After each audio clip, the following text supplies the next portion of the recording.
और ब्रेक के बाद एक बार फिर से आप सभी का स्वागत है। ब्रेक पर जाने से पहले जिस तरह से आप सीएम योगी को सुन रहे थे, लगातार बिहार के चुनावी समर में अब तीसरे चरण का मतदान होना है। भाजपा ने पूरी ताकत झोंक दी है। सीएम योगी की आज कई रैलियां हैं, लेकिन दूसरी ओर लोजपा अध्यक्ष और सांसद चिराग पासवान ने न्यूज 18 से एक्सक्लूसिव बातचीत की है और इस दौरान चिराग पासवान ने कहा कि इस बार बिहार में लोजपा भाजपा की सरकार बनने जा रही है। नीतीश कुमार सत्ता से बाहर जाने वाले हैं।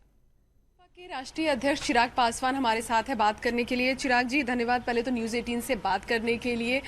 कैसा चल रहा है, क्योंकि 2 फेज के चुनाव हो गए हैं, क्या तस्वीर आपको दिख रही है? क्या जो उम्मीद आपकी है उसी उम्मीद के साथ आगे बढ़ रही है बिहार चुनाव, या कुछ अलग तस्वीर दिखेगी?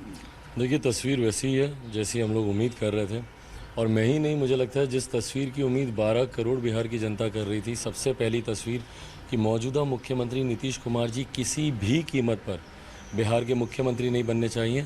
ये बात पूरी तरीके से अब स्पष्ट हो गई है कि 10 नवंबर के बाद मुख्यमंत्री की विदाई तय है। वो कभी दोबारा प्रदेश के मुख्यमंत्री नहीं बनेंगे और एक नई विकास की सोच रखने वाली सरकार बनेगी। प्रधानमंत्री जी की सोच रखने वाली सरकार बनेगी। भाजपा लोजपा की सरकार बनेगी। चिराग, एक कंफ्यूजन जो कहा जा रहा है वोटरों में है। आप कहते हैं कि आप पीएम मोदी के हनुमान है, जेडीयू ये कहती है कि आप तेजस्वी के हनुमान है।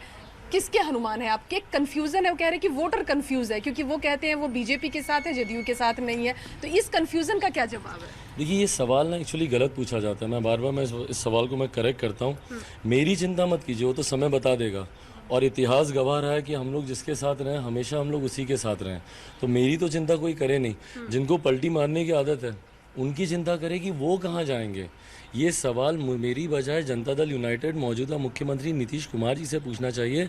क्यों? क्योंकि उन्होंने पूरी अपनी तैयारी कर ली है। 10 नवंबर के बाद भूमिका बांधनी शुरू कर दी है। उनके नेताओं ने बोलना शुरू कर दिया है कि भाजपा हमारे साथ गलत कर रही है, भाजपा हमारा सहयोग नहीं कर रही, जानबूझकर हम लोग के ऊपर आयकर के हम लोग के छापे करवाए जा रहे हैं, सात निश्चय को गलत तरीके से दिखाया जा रहा है। तो मौजूदा मुख्यमंत्री नीतीश कुमार ने भूमिका बांधनी तैयार कर दी है। 10 नवंबर के बाद 100% है कि वो सीधा पहला मौका मिलेंगे महागठबंधन की, जाके वो सरकार बनाएंगे। तो लोजपा की तो कोई चिंता, मेरी तो बाइट आपके सामने ही है। 10 तारीख को आप फिर से मुझे दिखाइएगा। तो लोजपा कहीं नहीं जाने वाली। महागठबंधन के साथ जाना इम्पॉसिबल है, असंभव है। और उतना ही आप पलटी नहीं मारेंगे। हम लोगों ने इतिहास रहा है 20 साल का हम लोग का।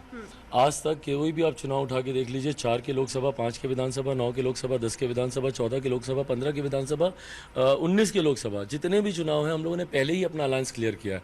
और वैसे ही आज भी मैं क्लियर करता हूं कि मेरा अगर अलायंस रहेगा तो प्रधानमंत्री नरेंद्र मोदी जी और उनकी विकास की सोच के साथ रहेगा। अंतिम सवाल है, कल नीतीश कुमार की रैली में उन पर प्याज से हमला किया गया। कई लोग इसको कह रहे थे कि पत्थर भी चलाए गए। क्या लगता है, प्याज फेंकने के पीछे क्या मकसद? नहीं, ये गलत है। देखिए, आक्रोश है महंगाई को लेकर, और वो हम सब का आक्रोश है, और ये जनता का आक्रोश है। हम सब परेशान हैं मुख्यमंत्री जी की कार्यशैली से, उनकी नीतियों से। भले वो सात निश्चय का भ्रष्टाचार हो, या उनकी जातिवादी सोच हो, या जिस तरीके से मुंगेर में उन्होंने गोली चलवाने का उन्होंने काम किया दुर्गा भक्तों के ऊपर, या जिस तरीके से महंगाई बढ़ रही है, या पलायन जो एक बहुत बड़ी समस्या है, बेरोजगारी जो एक बहुत बड़ी समस्या, मुख्यमंत्री ने साफ कह दिया कि कारखाने नहीं खुलेंगे। हर उस बात से हर एक व्यक्ति, हर एक बिहारी आक्रोशित है।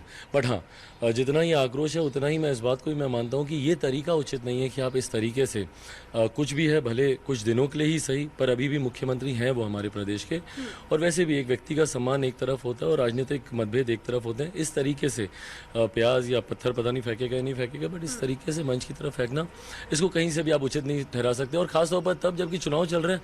अभी तो आपके पास सबसे बड़ी ताकत आपके पास है मतदान की।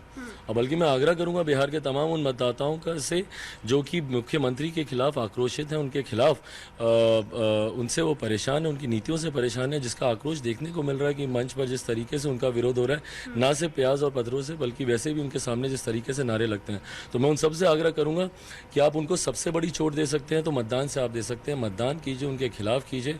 और अगर बिहार फर्स्ट, बिहारी फर्स्ट पर आप सबको विश्वास है कि एक नई बदलाव और विकास की सोच ला सकते हैं, तो उसके पक्ष में कीजिए। चिराग, एक अंतिम, क्योंकि ये निजी होगा सवाल आपसे। आप कह रहे हैं नीतीश कुमार सीएम नहीं बनेंगे, 10 के जो नतीजे आएंगे उसके बाद।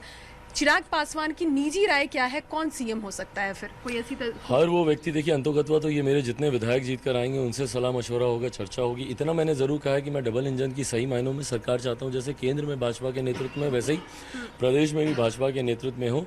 और कोई ऐसा व्यक्ति बने जो कि विकास की सोच रखे। जैसे प्रधानमंत्री केंद्र में उनका एकदम एजेंडा उनका क्लियर है, डेवलपमेंट के एजेंडे के साथ चलते हैं, वैसा ही कोई व्यक्ति भारतीय जनता पार्टी का होना चाहिए। बट बहरहाल एक बार सारे विधायक जीत कर आएंगे, भाजपा लोजपा के बैठ के हम लोग इस बात का निर्णय करेंगे। Thank you. तो कैमरा पर्सन सोनू के साथ रंजीता झा, न्यूज़ 18 नेटवर्क। तो बिहार के चुनावी समर में सबके अपने अपने दावे। रुकेंगे छोटे से ब्रेक।